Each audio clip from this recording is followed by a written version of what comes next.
এই সরকারের জন্য এমন একটি বিব্রতকর অবস্থা হবে তা কখনো চিন্তা করিনি।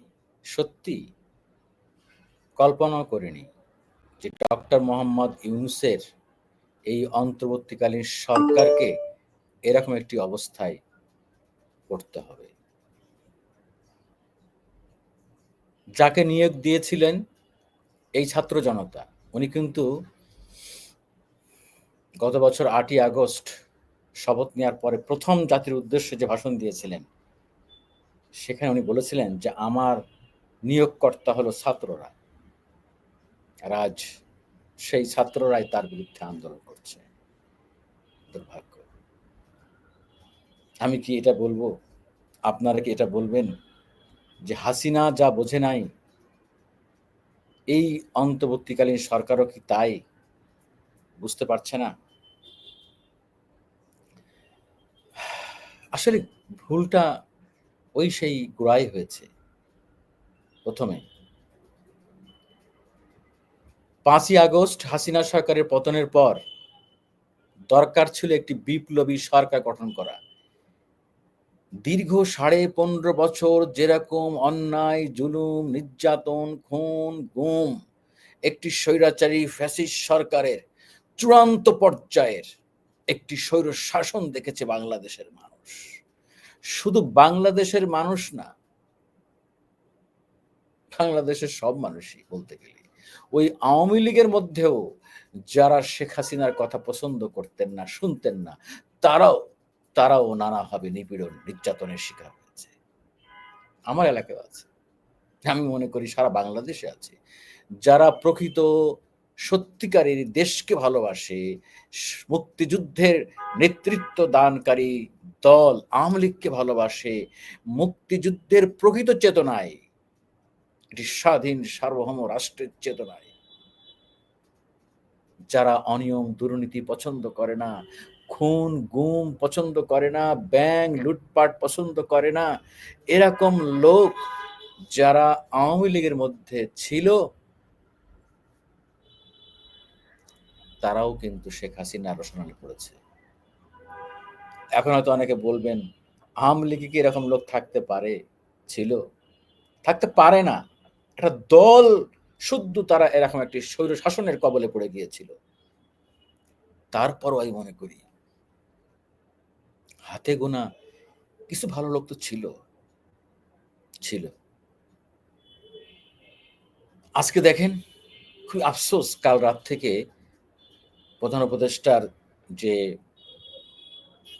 বাসভবন রমনা পার্কের পাশে মিন্টো রোডের যমুনা, সেখানে গতকাল রাত থেকেই, রাত ১১টা থেকে আবার সেই ছাত্র জনতা জড়ো হতে শুরু করেছে। কি সেই দাবি? ফ্যাসিস্ট, স্বৈরাচারী আওয়ামী লীগের পতন হয়েছে, কিন্তু আওয়ামী লীগের নিষিদ্ধের দাবি। এবং আজকে সারাদিন সেখানে মঞ্চ বানিয়ে চলছে। এই প্রশ্নের সমাধান করতে হতো গত বছর যখন ৮ই আগস্ট এই অন্তর্বর্তীকালীন সরকার শপথ নিয়েছে, তার ২-১ দিনের মধ্যে। আমি তো মনে করি ২৪ ঘন্টার মধ্যে আগে এই কাজটাই করতে হতো। কারণ আরে ভাই, ৫ই আগস্ট তো এই বাংলাদেশের মুক্তিকামী মানুষ এই দলটাকে রেড কার্ড দেখিয়ে দিয়েছে। আপনারা ওখানে ভুল করলেন কেন? এখন বলবেন যে ভাই, আপনি তো দেখছি যে অনেক কিছু বলবেন, অনেক কিছু বলে আমাকে। কখনো বলে আওয়ামী লীগের ট্যাগ লাগায়, কখনো বিএনপি, কখনো জামাত। কোনো ট্যাগ বাদ নাই আমার। আমার এই সাংবাদিকতার ৩১ বছরের জীবনে, এবং আমি সচিবালয়ে রিপোর্টিং করেছি ২৫ বছর। আমাকে প্রতিবারই আমি সবসময় বিরোধী দল। ওই ন্যায় ন্যায্য কথা বলতে গিয়ে, বস্তুনিষ্ঠ রিপোর্ট করতে গিয়ে আমি বহু বহু ট্যাগের মুখোমুখি হয়েছি, নানান হয়রানির মুখোমুখি হয়েছি। যাই হোক, নিজের কথা নাইবা বলি। তো এখন আজকে আবার দেখলাম যে প্রধান উপদেষ্টা সরকারের পক্ষ থেকে বিবৃতি দেওয়া হয়েছে সে ইনিয়ে বিনিয়ে অনেক কথা বলা হচ্ছে। আরে ভাই, ইনিয়ে বিনিয়ে এত কথা বলার দরকার নাই। আপনাদের মধ্যেই যে নানান রকম ফ্যাসিবাদ ভর করেছে এটি কিন্তু আমরা বুঝতে পারছি। ওই আমি তখনই বুঝছিলাম। আমার মতো অনেকে বুঝছিলেন যখন আমরা শুনেছি জানমাল রক্ষা, জীবন রক্ষার্থে অনেককেই একটি সেফ জোনে রাখা হয়েছে। যারা ছিলেন ফ্যাসিস্টের চিহ্নিত বড় বড় মাফিয়া দোসর, ওই আওয়ামী লীগ গভর্নমেন্টের প্রভাবশালী মন্ত্রী, এমপি, আমলা এক্সেট্রা এক্সেট্রা, তাদেরকে একটি সেফ জোনে রাখা হয়েছিল। তার সংখ্যাটা অনেক, 600-500 জনের মতো, 5 শতাধিক, কেউ বলে 5 শতাধিক, কেউ কেউ সংখ্যাটা আরো বেশি বলে। তখনই বুঝছিলাম যে এখানে একটা এই আপোস হয়ে গেছে। আমরা 5ই আগস্ট পেয়েছি, এটি গণ অভ্যুত্থান পেয়েছি, হাসিনা ভারতে পালিয়ে গিয়েছে, আওয়ামী লীগ অনেকে পালিয়ে গিয়েছে, কিন্তু একটি কনস্পিরেসি, একটি পর্দার আড়ালে ষড়যন্ত্র, এটি কিন্তু তখনই বুঝছিলাম। এরপরে তো অনেকেই পালিয়ে গিয়েছে, অনেককে পালিয়ে যেতে সহায়তা করা হয়েছে।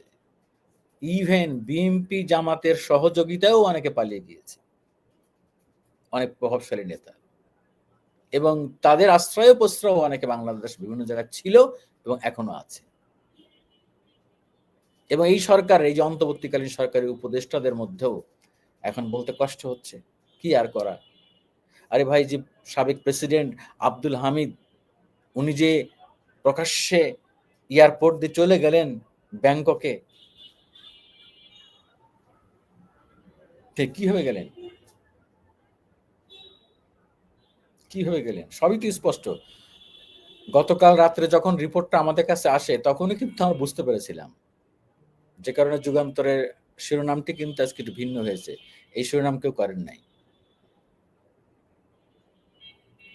যে সবাই সবকিছু জানে তবুও তদন্ত কমিটি, এটা শিরোনাম আমরা, আমাদের কাগজে এই শিরোনাম হয়েছে, সবাই সবকিছু জানে তবুও তদন্ত কমিটি।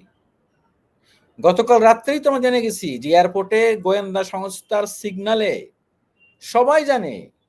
তো আপনারা জানেন না কেন? স্বরাষ্ট্র উপদেষ্টা বলছে আমি তো জানি না। আর বলেন রে ভাই, কে কে জানেন না? জানেন না কে? তাহলে তো সরকারের মধ্যে সরকার। আর এই 8 মাস উনি কোথায় ছিলেন? আওয়ামী লীগের 15 বছরের দুঃশাসনের, উনি যে 10 বছর ছিলেন রাষ্ট্রপতি, উনি সব অপকর্মের বৈধতা দিয়েছেন না? উনি যে জোকস করে কথা বলতেন, মানুষকে হাসাতেন, নিজে ভালো মানুষ সাজতেন, তো উনি উনি কি উনি কি আওয়ামী লীগের অপশাসনের বৈধতা দেন নাই? দিনের ভোট রাতে হয়েছে, এই বৈধতা দেন নাই? সমস্ত কিছুর বৈধতা উনি দিয়েছেন।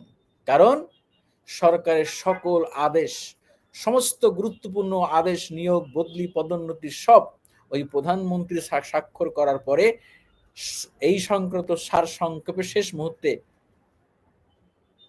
রাষ্ট্রপতি সাইন করতে হয়।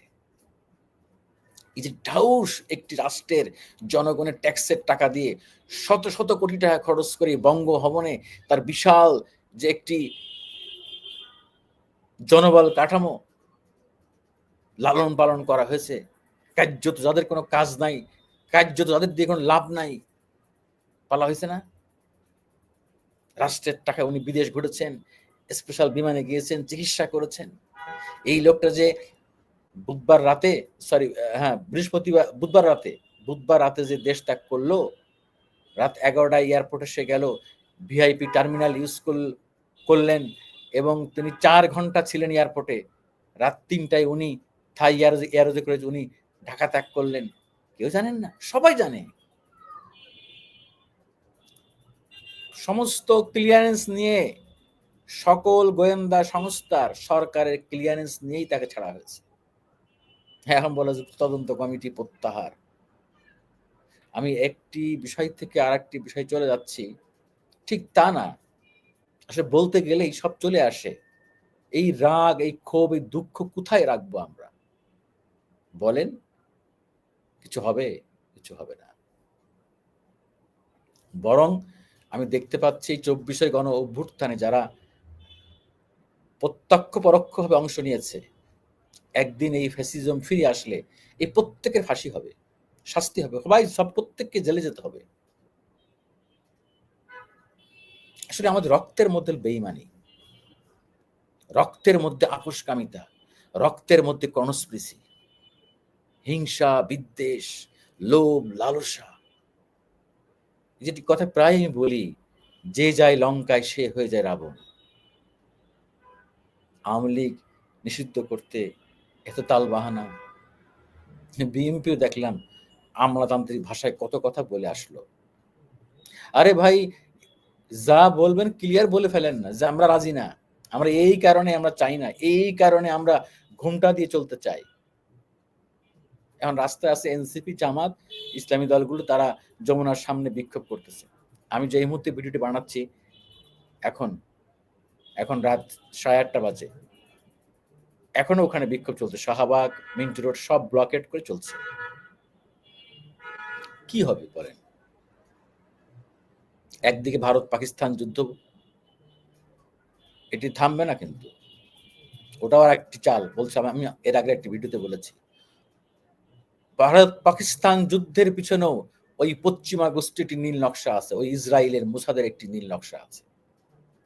এবং আমরা আর একটি বিপদের মুখোমুখি হতে যাচ্ছি, সেটা আরাকান আর্মির দ্বারা। সব পাতানো গেম। আমরা একের পর এক ফাঁদে পা দিতে যাচ্ছি, একের পর এক ফাঁদে আমরা পা দিতে যাচ্ছি।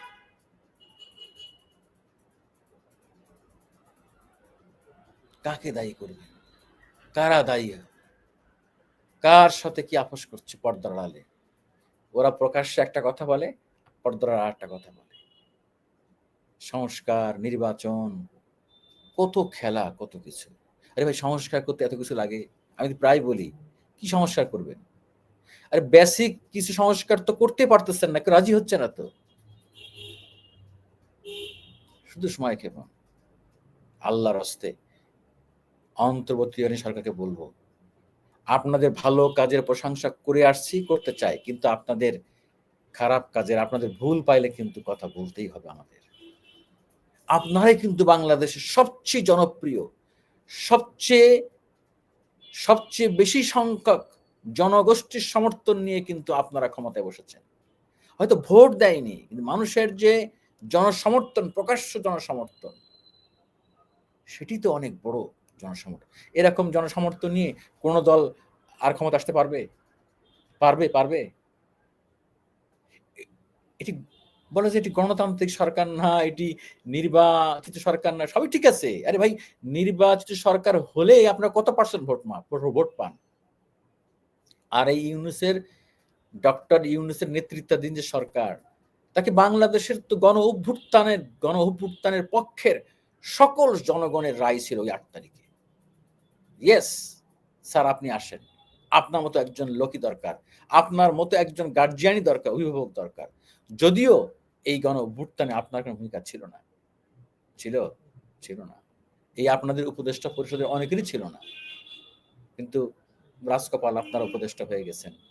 আপনাদের গাড়িতে ফ্ল্যাগ ওড়ে। আপনাদের এখন শব্দ, বডি ল্যাঙ্গুয়েজ চেঞ্জ। আপনারা এখন অনেক কিছু চেনেন না, জানেন না। ভালো, মেনে নিলাম যে ক্ষমতা মানুষকে পরিবর্তন করে ফেলে। যাই হোক, আমি মনে করি চারিদিকে আমাদের শত্রু, আমরা চারিদিকে শত্রু এবং কনস্পিরেসি, শত্রু এবং ষড়যন্ত্র দ্বারা বেষ্টিত। পরিস্থিতি ভালো না। প্লিজ কেউ দেশের সাথে বেইমানি করবেন না। শহীদদের, গণ অভ্যুত্থানের শহীদদের সাথে বেইমানি করবেন না। আমি যে কথাটি সবসময় বলি, আসেন সবাই মিলে সত্যিকার অর্থেই দেশটাকে ভালোবাসি। এবং যারা গত 15 বছরে দেশটাকে পঙ্গু করে দিয়ে গেছে, গণতন্ত্র ধ্বংস করে দিয়ে গেছে, যাদেরকে 5ই আগস্ট বাংলাদেশের মানুষ রেড কার্ড দেখিয়ে দিয়েছে, তাদের বিষয়ে ঐক্যমত্যের ভিত্তিতে সিদ্ধান্ত নেন। এর পিছনে এক কথা, সামনে এক কথা বলার দরকার নেই। সকল দলকে বলতে চাই, সবার চেহারা আমরা দেখতে চাই এই ইস্যুতে। হয় আওয়ামী লীগ নিষিদ্ধের পক্ষে আপনারা কেউ থাকবেন, আর নয় বলবেন আমরা নাই। ঘুরিয়ে পেঁচিয়ে বলার দরকার নাই। ব্যক্তিগতভাবে মনে করি এটি বললে কিন্তু অনেকে আবার নাকশ হবেন।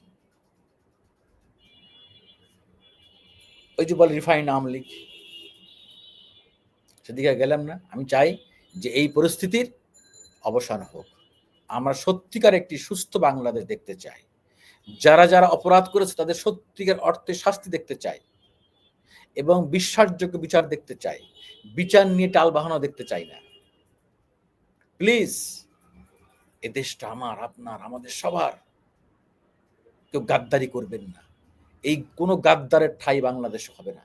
বাংলাদেশের মানুষ প্রতিবাদ করতে শিখেছে, জীবন দিতে শিখেছে, প্রতিবাদ করেই যাবে, শেষ রক্তবিন্দু দিয়ে হলে প্রতিবাদ করে যাবে। অতএব রাস্তায় আর মানুষ নামানেন, রাস্তায় আর মানুষ জড়ো করতে দিয়েন না। দিলে আবার কিন্তু আর একটা ৫ই আগস্ট হবে।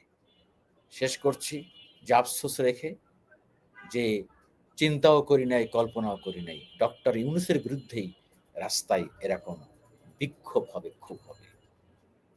আশা করব এই সরকারের বোধোদয় হবে, সরকার খুব দ্রুত একটি সঠিক সিদ্ধান্ত নেবে। আল্লাহ হাফেজ।